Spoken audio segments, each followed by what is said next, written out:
ચાલો આજે આપણે મળીએ મારી નવી શાળાના વિદ્યાર્થીઓને જે ખૂબ સારી રીતે ભણી રહ્યા છે. તમે જોઈ શકો છો આપણે વાંચવાની કેટલી પદ્ધતિ શીખડાવી છે? 3. મોટેથી વાંચવું, હોઠ ફફડાવીને વાંચવું અને મનમાં વાંચવું. એમાં સૌથી સારી રીત કઈ છે વાંચવાની? તો તમે જેમ અત્યારે વાંચી રહ્યા છો તેવી જ રીતે વાંચો છો ને?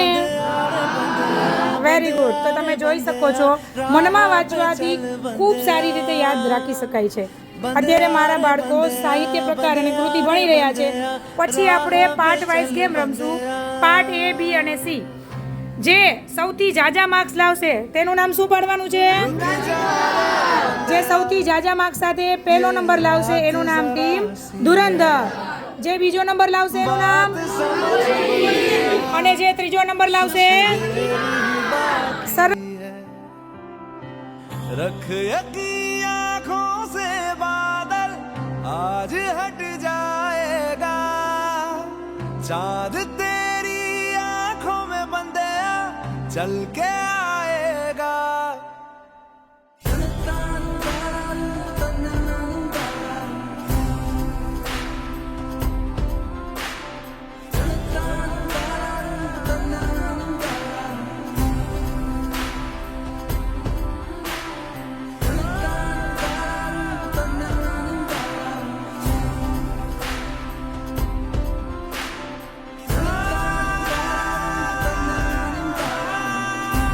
પ્રશ્ન જશે પાર્ટ A ને.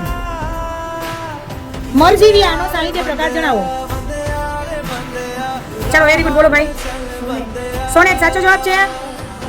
ચલો clap.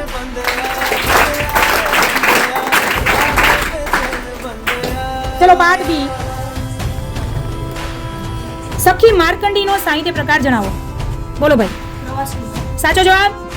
Very good. Shortcut key શું હતી? શોર્ટકટ કી યાદ છે? શું હતી શોર્ટકટ કી? સખી પ્રવાસમાં ગઈ. Very good. ચલો C. વાડી પરના વહાલાનો સાહિત્ય પ્રકાર જણાવો. બોલો. સાચો જવાબ. Very good. ક્લેપ. તમારા પાઠમાં બીજા વાંચ્યું નહીં હોય ને તો આ એક જ જવાબ દઈ શકે તો તમે હરાઈ નાખશો ને હોશિયાર છોકરા. ચલો પાર્ટ A. લાકડી હારે હાલે ને દઈ દો. ચાલો પાર્ટ A. ચોરી અને પ્રાયશ્ચિતનો સાહિત્ય પ્રકાર જણાવો.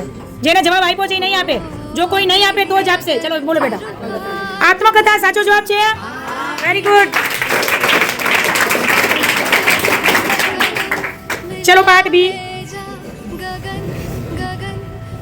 કુદરતીનો સાહિત્ય પ્રકાર જણાવો. બોલો.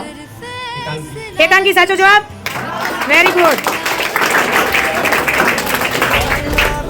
જો જેટલા હાથ ઊંચા કરે છે ને એનો આમાં દેખાય છે કે તમે બધા હોશિયાર છો. આપણે પ્રશ્ન એટલે જ પૂછશું. પછી એવું ન થવું જોઈએ ટીચરે મને પૂછ્યો નહીં, મને આવડતું જ હતું. પણ તમે હેન્ડ રેસ કરો એટલે ખબર પડે જ છે. પણ જેમાં સૌથી સ્પીડમાં જેને હેન્ડ રેસ કર્યો હોય છે એને હું પ્રશ્ન પૂછીશ. ચલો C. છાલ, છોતરા અને ગોટલા સાહિત્ય પ્રકાર જણાવો. બોલો બેટા. હાસ્યને પણ સાચો જવાબ. Very good. Part A. લોહીની સગાઈ સાહિત્ય પ્રકાર જણાવો. હા બોલો બેટા. નવલિકા. તો કઈ રીતે આપણે યાદ કરાવ્યું હતું? શોર્ટકટ કી યાદ છે? કોને યાદ છે આમાંથી શોર્ટકટ કી? લોહીની સગાઈની શોર્ટકટ કી. હા બોલો બેટા. હા very good. Clap.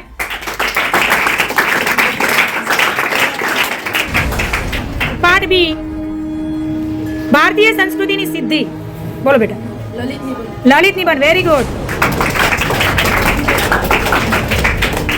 Part C. ગોપાળ બાપાનો સાહિત્ય પ્રકાર જણાવો. ગોપાળ બાપા. હા બોલો બેટા. નવલકથાંશ. Very good. સાવ સાચું. ક્યાંય પણ પુસ્તક ખુલ્લું દેખાય તો કેવું મને? Part A. સાંજ સમયે સાંભળ્યો સાહિત્ય પ્રકાર જણાવો. સાંજ સમયે. Very good. બોલો. પદ. સાવ સાચો જવાબ. Very good.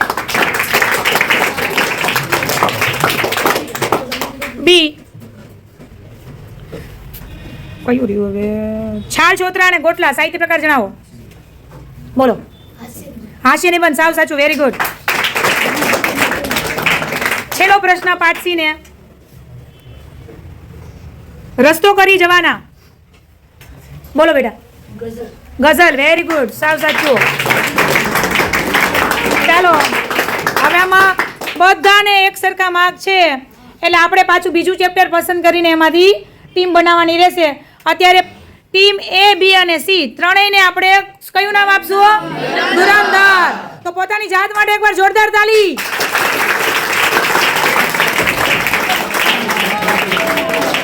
હાલો માર કરી.